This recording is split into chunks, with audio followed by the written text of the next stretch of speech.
제가 유학생 시절에 저를 설레게 하는 것 중에 하나가 그 당시에 그동안 책으로만 이렇게 접했던 유명 교수님들의 수업을 직접 듣는 것이었습니다. 제가 꼭 수업을 듣고 싶었던 한 교수님이 계셨는데, 이 교수님이 고령으로 인해 이제 곧 은퇴를 앞두고 있었는데 건강 문제로 수업이 계속해서 오픈되지 않는 것입니다. 혹시나 하는 마음으로 이렇게 기다려보면 역시나 클래스가 오픈되지 않고 대체로 다른 교수님이 그 클래스를 오픈하고 있는 것입니다. 결국에는 제가 졸업할 때까지 그 교수님의 수업은 듣지는 못했습니다. 그런데 그러다가 제가 학교에서 파트타임으로 아르바이트 청소를 할 때 제가 맡은 한 구역이 교수님들의 사무실을 청소하는 것이었습니다. 그런데 청소하다 보니까 제가 듣고 싶었던 그 교수님의 사무실도 제가 청소를 하게 된 것입니다. 뿐만 아니라 저를 지도했던 지도교수님 사무실도 제가 청소를 하게 되었습니다. 보통 밤 12시가 넘어서 이제 그 방에 들어가서 청소를 하는데 너무 즐거웠습니다. 왜 즐거웠냐면 그때 제가 저 교수님은 어떤 책을 보실까 이게 너무 궁금하고 항상 그분이 본 책들에 대해서 제가 궁금한 마음을 가지고 있었는데 교수님도 안 계시고 학생들도 없고 아무도 없고 그 빌딩에 저 혼자 있는데 저 혼자 들어가서 교수님의 책장에 먼지를 털어내고 닦고 또 배큐움을 하면서 이 교수님이 무슨 책을 가지고 있는지, 심지어는 쓰레기를 버리면서 이 교수님이 오늘 무엇을 먹었는지까지도 확인하는 그런 시간들이 너무 즐거웠습니다. 사실 제 개인적인 성격이나 제 언어의 한계 때문에 그 교수님과 좋은 시간이 주어진다 하더라도 가까이 가거나 또 혹은 깊은 교제를 하는 것에 있어서는 부담이 없는 것은 아니죠. 당연히 부담이 있지요. 그러나 조금 어렵더라도 제가 존경하는 교수님의 수업을 듣는 것은 부담인과 동시에 또는 즐거움입니다. 이게 제 마음이죠. 가까이 가고 싶지만 동시에 큰 부담감이 있는 그 마음을 여러분들도 아실 거라고 생각됩니다. 이와는 비교할 수 없을 정도로 두려움과 영광이라는 이 두 측면이 동시에 임하는 시간을 이스라엘 백성들이 갖습니다. 지난주에 우리가 보았던 19장 후반부에 보면 하나님의 강림이라는 너무나도 영광스럽고 그러나 너무나도 거룩한, 그래서 두려움이 있는 그 일들을 경험합니다. 그런데 하나님은 눈으로 보이는 모습이 아니라 소리, 들리는 소리, 즉 말씀으로 임재하셨다라는 것입니다. 그래서 그 하나님의 영광 앞에 이스라엘 백성들이 다 떨 정도의 압도당하는 일들이 있었습니다. 그리고 오늘 본문에 보면 하나님이 직접 또 말씀하십니다. 오늘 말씀을 통하여 하나님은 특별한 관계로의 초대를 하십니다. 여러분, 우리가 잘 알고 있는 것처럼 십계명에 관한 이야기인데 오늘 십계명을 주시기 전에 1절 2절에서 이렇게 하나님이 말씀하십니다. 하나님이 이 모든 말씀으로 말씀하여 이르시되 나는 너를 애굽 땅 종 되었던 집에서 인도하여 낸 내 하나님 여호와니라. 오늘 두 가지를 강조하고 있습니다. 첫 번째는 하나님께서 직접 말씀하여 주셨다라는 거예요. 그리고 두 번째는 종으로 살았던 애굽에서 건져내셨다라는 것을 강조하십니다. 무슨 말일까요? 하나님은 이스라엘 백성들을 구원하시기 위해 십계명, 오늘 말씀을 주신 게 아니라는 거예요. 구원하시고 주신 말씀이 바로 오늘 말씀이란 뜻이에요. 즉 너희가 구원받기 위해 이걸 지켜라가 아니라 구원받은 하나님의 백성이기 때문에 그 은혜 때문에 오늘 이것을 지키라고 주신 말씀이라는 거죠. 우리에게 유익하기 때문에, 우리에게 필요하기 때문에. 그래서 유대교에서는요, 이 1절, 2절이 제1계명이에요. 그들의 제1계명은 뭐냐면 나는 내 하나님 여호와니라. 자, 이게 왜 우리에게 중요하냐면 하나님이 과거에 나를 어떻게 인도해 내 주셨는지를 생각하며 그 은혜를 기억하며 오늘 우리는 하나님의 말씀, 이 계명을 지킬 수 있다라는 이야기입니다. 그런데 그럼에도 불구하고 우리들은 어떤 계명을 지키라, 무엇을 지키라라고 하면 사람들은 부담스러워합니다. 무엇을 지켜야 하기 때문에, 무엇을 해야 된다는 생각이 하기 때문에. 그리고 여러분 십계명은 주로 뭐뭐 하지 말라라는 부정명령령이 더 많아요.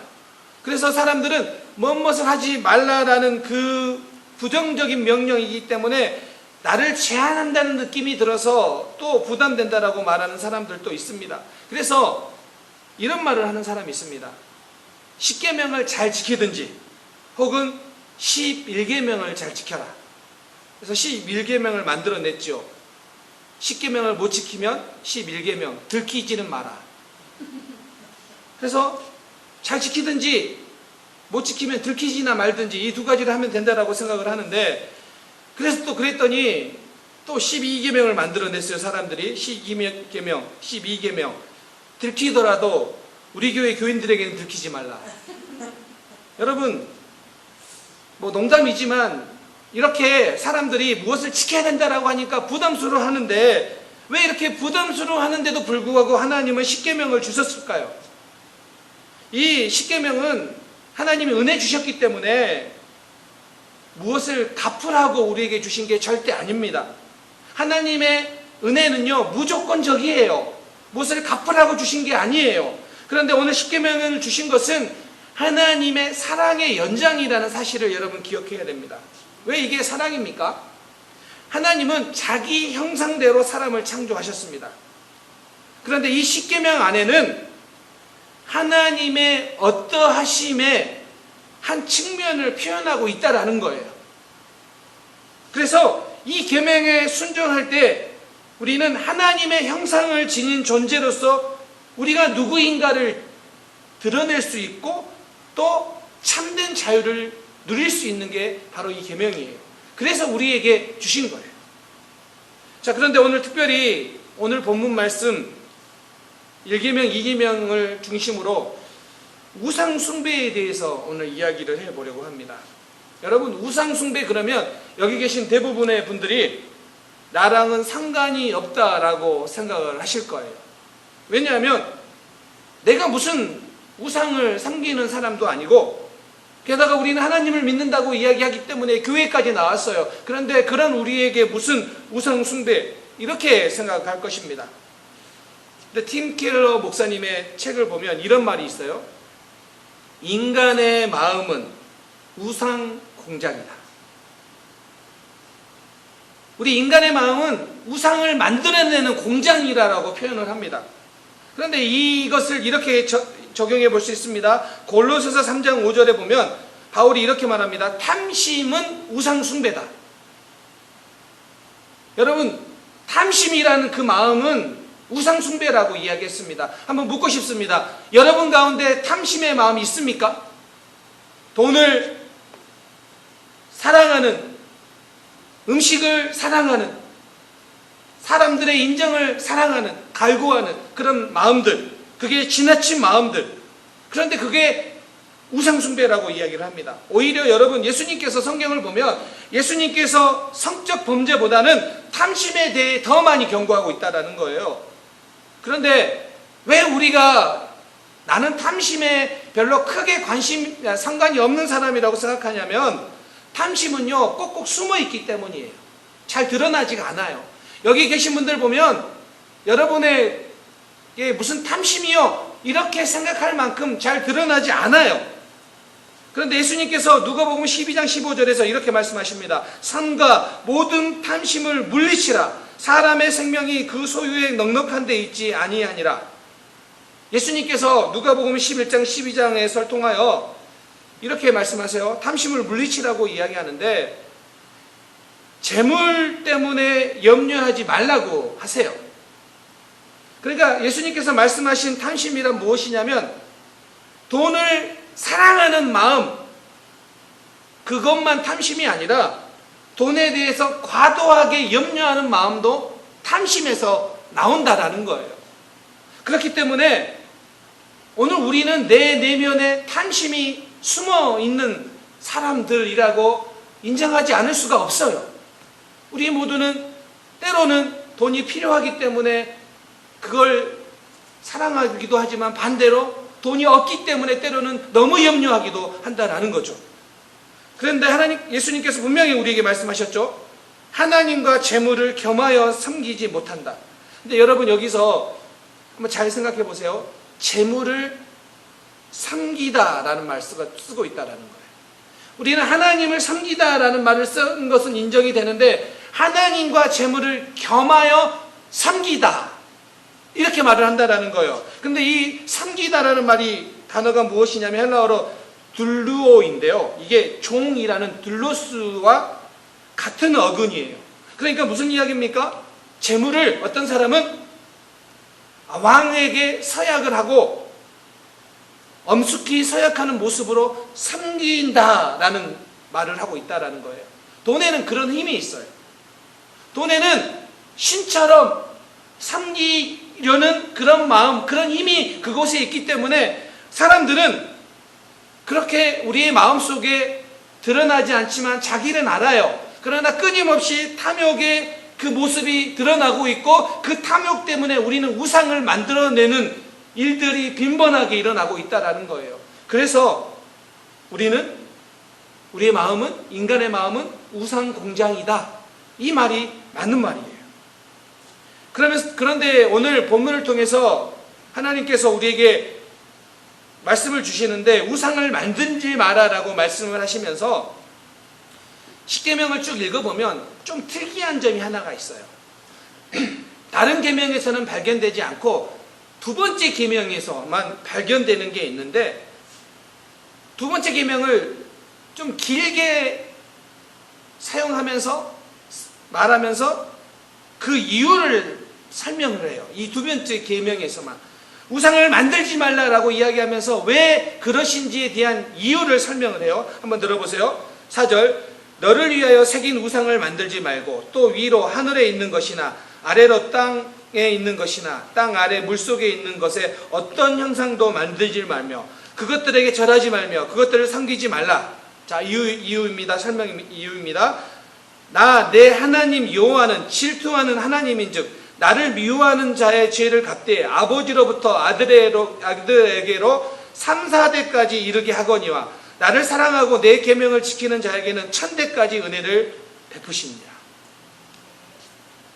왜 이 계명에만 이렇게 유독 장황하게 길게 설명해 놓으셨을까요? 하나님은 우상 숭배를 심각하게 생각하시기 때문이에요.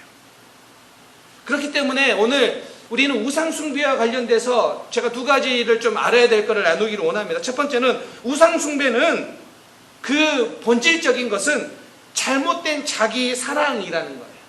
여기서 시작된다라는 거예요. 자, 이스라엘 백성들이 오늘 이 본문을 기점으로 바로 전 애굽에서 노예 생활할 때 그들은 수많은 우상들을 봤습니다. 그리고 이제 하나님께서 인도할 가나안 땅으로 들어가는데 그 가나안 땅에도 뭐가 있습니까? 수많은 우상들이 있습니다. 어떤 우상입니까? 돈과 재물과 번영의 우상이라고 하는 바알, 다신의 여신인 아세라, 군사력을 지닌 안전의 신, 나를 안전하게 지켜주는 신 몰렉, 이 많은 우상들이 그곳에 있다라는 거예요. 그런데 문제는 왜 그 우상들을 섬기느냐? 그것들이 나에게 복을 줄 거라고 생각하기 때문에 섬기는 거예요. 지금도 마찬가지예요. 그래서 이 우상의 근본적인 뿌리로 들어가 보면 잘못된 자기 사랑이에요. 잘못된 자기 사랑에서 시작되는 게 우상이에요. 자, 이게 왜 이게 맞냐면 출애굽기 32장에 보면 이스라엘 백성들이 우상을 만들어요. 광야에서. 그런데 32장 1절에 백성이 모세가 산에서 내려옴이 더딤을 보고 모여 백성이 아론에게 이르러 말하되 일어나라 우리를 위하여 우리를 인도할 신을 만들라. 자, 무엇 때문에 신을 만들자고요? 우리를 위하여. 우리를 위하여 우리를 인도할 신을 만들자고요. 우상을 만드는 이유가 뭐예요? 우리를 위하여. 또 오늘 본문 4절에 너를 위하여 우상을 만들지 말고. 우상을 왜 만들어요?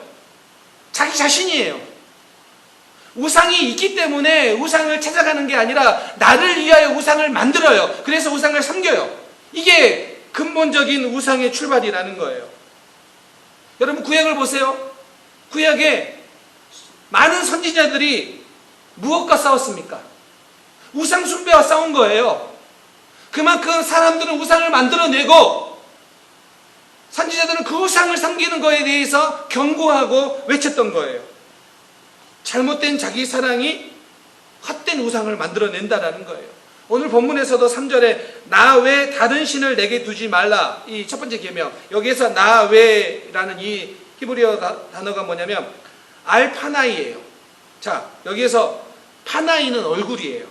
그리고 알은 앞에 서요. 그러니까 하나님은 그분의 얼굴 앞에 그 어떠한 존재도 인정하지 않으신다라는 거예요. 그래서 나 외 다른 신을 내게 두지 말라라는 뜻은 다른 신을 하나님이 인정한다는 뜻이 아니에요. 여기서 다른이라는 히브리어가 아헤르인데 이게 이상한 헛된이라는 뜻이에요. 그러니까 다른이라는 의미도 있지만 이상하고 헛된이라는 의미도 동시에 있어요. 그러니까 하나님 외에 다른 신을 찾는 것은 그것은 뭐예요? 헛되고 이상한 것이에요. 하나님이 다른 신들을 인정하는 게 아니에요. 그들이 찾는 그것들은 헛되고 헛된 것이라는 거예요. 이상한 것들이라는 거예요. 그래서 우리는 이렇게 생각해야 됩니다.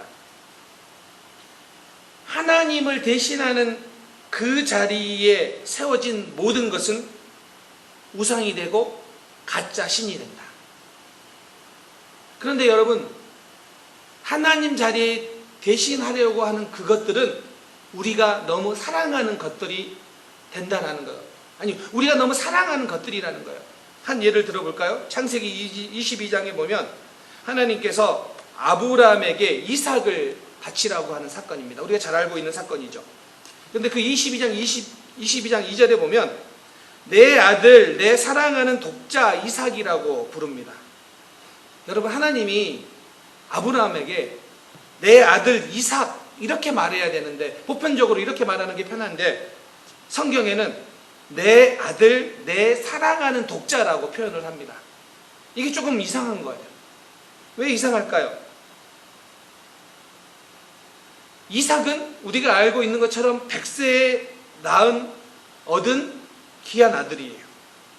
그런데 내 사랑하는 독자 이삭이라고 할 때 이 독자라는 단어가 야히드인데 독자라는 말도 있지만 가장 아끼는이라는 뜻도 있어요.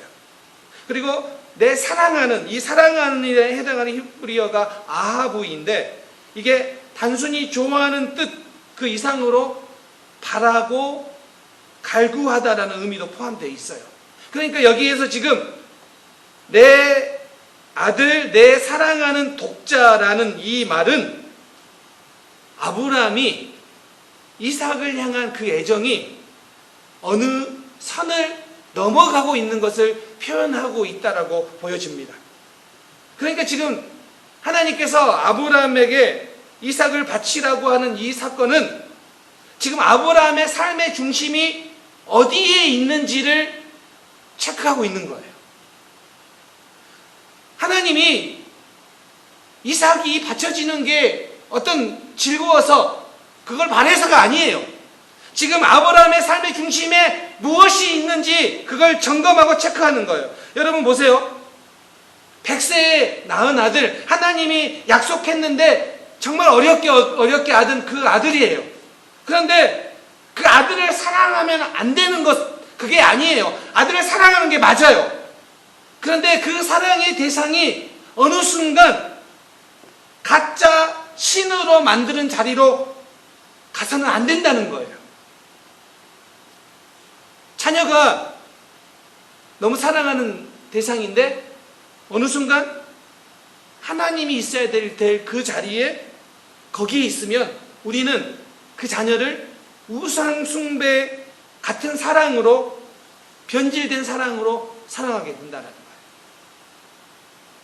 오늘 많은 부모들이 자녀를 사랑하다가,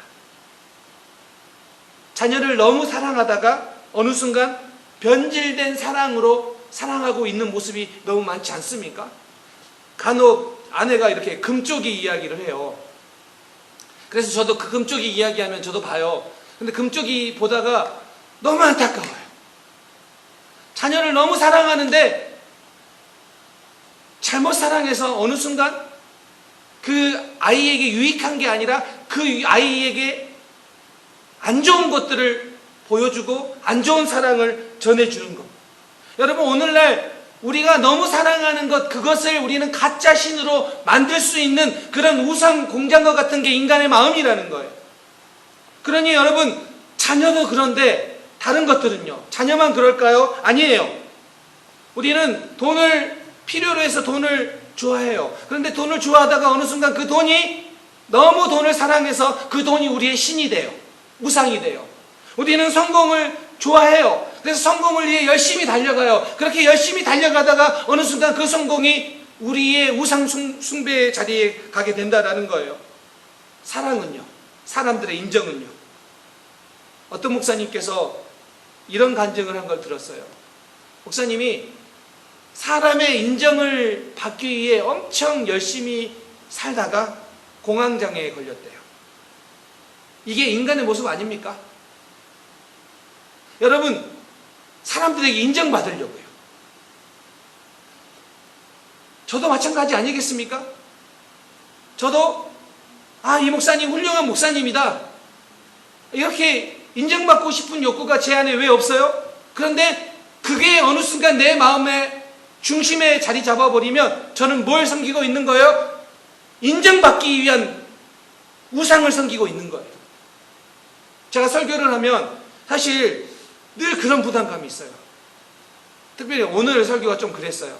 이렇게 설교를 준비하다가 좀 잘 될 때가 있는데 좀 안 될 때가 있어요. 그러면 교회 오기까지 너무 찜찜해요. 마음이 힘들어요. 새벽에 일어나서 기도를 하는데 너무 마음이 힘들어요. 오늘 아침이 그랬어요. 그런데 이렇게 설교하고 있는데 이런 마음 있잖아요. 어떤 목사님들이 이렇게 이야기하더라고요. 성도들이 자기 설교를 듣는데, 그래 얼마나 설교 잘하나 보자, 이렇게 팔짱 끼고 있으면 마음에 이렇게 막 부담감이 찾아온대요. 잘 듣나 보자. 근데 제가 꼭 이런 느낌이 들어요. 설교를 잘 준비 못할 때 왠지 성도님들이 저를 볼 때 오늘 설교 얼마나 잘하나 보자, 이렇게 대하는 느낌이 들 때 막 속에서는요 전투를 하고 있는 거예요. 설교를 하는데 내 안에서는 전투를 해요. 그런데 그러다가 어떤 목사님이 공황장애에 걸렸대요. 우리 성도님들, 저를 사랑하는 마음으로 봐주시기를 부탁드립니다. 네. 여러분, 근데요, 알아야 되는 게 그거예요. 목사인 저도 마찬가지예요. 저에게 왜 그런 마음이 없냐고요. 근데 여러분에게 그런 마음 없습니까? 우리 안에 우리의 사랑하는 자녀들, 우리가 누군가에게 사랑을 받고 인정을 받는 거 너무 중요한 거죠. 좋은 거죠. 그런데 그것들을 너무 사랑하면 어느 순간 그것이 하나님 자리에 대치하고 있다는 거예요. 여러분, 중요한 것은 그 어떠한 것도 우리의 만족을 해줄 수 없다는 거예요. 하스칼이 이런 이야기를 했습니다. 인간의 마음속에는 세상의 그 무엇으로도 채울 수 없는 빈 공간이 있다. 맞아요. 그 어떤 것으로 채울 수 없는 빈 공간이 있어요. 그런데 그 공간은 오직 하나님으로만 채울 수 있다. 아멘이십니까? 그렇기 때문에 우상숭배는요, 잘못된 자기 사랑의 시작이라는 거예요. 또 한 가지는 하나님을 우리는 올바르게 사랑해야 된다는 거예요. 우상을 섬기지 말라고 하시면서 이렇게 말씀하세요. 내 하나님 여호와는 질투하는 하나님인즉. 여기에서 질투하는 하나님이라고 하기 때문에 우리가 사실 좀 놀라기도 해요. 왜 하나님이 인간이 보여주는 저급한 감정인 질투를 하시는가? 그런데 여기서 말한 질투는 히브리어로 카나인데, 우리 인간에게서 보이는 저급함의 질투의 감정의 모습이 아니에요. 이것은 인간이 보여주는 감정이 아니라 이 카나라는 것은 또 다른 측면으로 열정이라는 뜻이기도 해요. 그러니까 하나님은 이스라엘 백성들을 향하여 열정을 갖고 계신다는 표현이기도 하고요. 인간인 우리가 이해하기 편하게 질투라는 이 단어로 우리에게 말씀해 주신 거예요. 그러니까 질투하는 하나님은 우리를 뜨겁게 사랑하는 하나님이시고, 오늘 인간된 우리의 감정 안에서 경험하는 그것들을 통하여 하나님이 설명해 주시는 거예요. 질투가 언제 생깁니까? 사랑 안 하면요, 관심이 없으면요, 별로 질투 안 해요. 사랑하기 때문에 생기는 거지만 잘못된 지식을 갖고 있기 때문에 이 질투가 생기는 거예요. 제가 결혼하고 얼마 되지 않아서 당시 제가 전도사 사역을 하고 있을 때인데, 제가 교회 사역을 하는 동안에 그때 당시 이제 막 결혼한 지 1년도 안 된 그 신혼부부지만 아내는 전폭적으로 제 사역을 지지해 주었습니다. 그래서 교회에서 새벽에 들어와도 아니면 또 새벽에 나가도 전혀 그런 거에 대해서 아무 이야기하지 않고 저를 지지해 줬습니다. 한 번은 월요일이 공휴일이기 때문에 주일 저녁에 갑작스럽게 계획도 없는데 청년 4-5명이 저희 집에 가서 자고 싶다라는 거예요. 그래서 저는 오케이 하고 데리고 왔습니다. 전화 한 통 하고. 그래서 밤 늦게까지 이야기하고 또 같이 여러 비전들을 쉐어하고 좋은 시간을 보냈습니다. 아침이 되었습니다. 저 늦게 아침에 간단하게 이야기를 하다가 아점을 먹으러 갔는데, 당시 아내는 직장인이어서 여러분 아시잖아요. 직장인들이 쉬는 월요일이 얼마나 기다리는 날이겠습니까? 그래서 제가 아내에게 당신은 집에서 쉬어도 돼 하고 아내를 놓고 청년들만 데리고 가서 밥을 먹었습니다. 제가 이렇게 하면 되게 나쁜 사람처럼 보이는데 아내 친정집이 50m에 있습니다. 그래서 항상 아내는 제가 늦으면 친정집에서 놀다가 왔습니다. 그리고 저는 쉬는 날이기 때문에 집에서 쉬든지 아니면 친정 가서 이렇게 쉬든지 편하게 쉬었다가 다시 점심 먹고 만나면 됐기 때문에 그렇게 했습니다. 근데 그날 점심 먹고 와서 엄청 혼났습니다. 이게 싸운 게 아니라 그냥 혼났습니다. 자기 안 데리고 왔다고요. 그래서 제가 그랬습니다.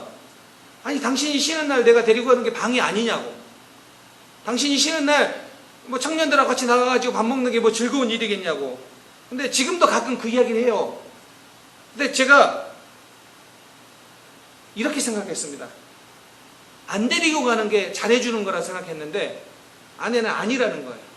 제 지식은 안 데리고 가는 게 잘해주는 건데 아내는 아니라는 거예요. 데리고 가는 게 잘해주는 거라고 말하더라고요. 그래서 지금은요, 항상 데리고 가려고 합니다. 어디든. 제가 잘못된 지식, 안 데리고 가는 게 도와주는 거고 편하게 해주는 거라고 생각했는데 데리고 가는 게 사랑을 경험하고 있다라고 생각한다라는 거예요. 그러니까 제 입장에서 사랑하는 게 아니에요. 잘못된 지식을 가지고 있으면 내 입장에서 사랑하게 된다라는 거예요. 여러분, 이게 우리의 마음이에요. 하나님께서 인간을 창조하실 때 창세기 1장 26절에 우리의 형상을 따라, 여기 형상이란 단어가요, 젤렘이란 히브리어인데, 그런데 여러분 재미있는 것은요, 이 단어를 사람에 의해 만들어진 우상이란 단어를 쓸 때도 이 젤렘이란 단어를 종종 사용해요. 무슨 뜻일까요? 하나님은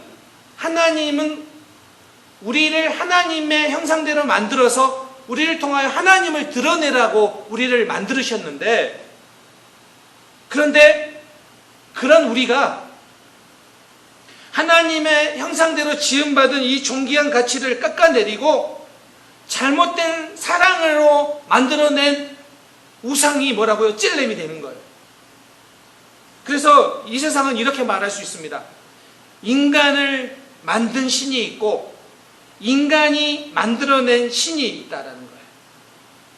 그리고 인간들이 만들어낸 이 신은 늘 물질과 풍요와 관련되어 있고요. 그리고 우리는 이것들을 처음에는 바라고 처음에는 사랑하지만 나중에는 그것들에게 순종하게 된다라는 거예요. 그것들에게 무릎 꿇게 된다라는 거예요. 오늘날 왜 많은 사람들이 돈을 사랑합니까? 결국 이것들을 가지고 있으면 내 욕심을, 내 욕망을 채워줄 수 있고, 또 그것을 가지고 있으면 내가 가지고 있는 인정받은 내 위치를 유지할 수 있다라고 생각하기 때문이에요. 그런데 그것들 때문에 돈을 사랑하다가 나중에는 돈을 삼키게 된다라는 거예요. 결국 우리가 이렇게 표현할 수 있습니다. 왜 우상숭배가 왜 하나님께서 우상숭배를 중요하게 지적하셨느냐? 우리는 하나님을 섬기는 사람으로 지음받았는데, 우상숭배는 그 본질은 내가 내 인생의 주인이 되기 위해서 내가 무엇을 필요로 하기 때문에 우상을 찾는다는 거예요. 그래서 심지어 하나님도 나를 위해 존재한다라고 생각하면 우리는 우상숭배하고 있는 거예요. 그런데 하나님이 내 인생의 주인이라고 고백한다면 어떤 고백을 하냐면, 비록 고난이 찾아온다 할지라도, 건강에 문제가 있다 할지라도, 사업에 문제가 있다 할지라도, 가정에 문제가 있다 할지라도, 내가 이렇게 하나님을 예배했는데, 내가 이렇게 봉사했는데 나에게 왜 이 어려움을 주십니까? 라고 하면서 하나님을 떠나는 게 아니라, 그럼에도 불구하고 하나님을 신뢰하겠습니다, 그럼에도 불구하고 선하신 하나님을 믿습니다 라고 고백하는 게 바로 우리가 하나님을 섬기는 우리의 모습이라는 거예요. 말씀을 마무리하려고 합니다. 갈라디아서 2장 20절. 내가 그리스도와 함께 십자가에 못 박혔나니 그런즉 이제는 내가 사는 것이 아니요 오직 내 안에 그리스도께서 사시는 것이라. 이제 내가 육체 가운데 사는 것은 나를 사랑하사 나를 위하여 자기 자신을 버리신 하나님의 아들을 믿는 믿음 안에서 사는 것이라. 이 고백을 할 수 있다면 우리는 우상을 만들어내는 것이 아니라 하나님이 주신 것들을 누리며 하나님을 드러내며 살아가는 성도들이라는 사실입니다. 사랑하는 성도님들, 이번 한 주간 묻고 싶습니다. 무엇 때문에 내가 사는지, 내 마음의 중심에 무엇을 두고 살아가는지.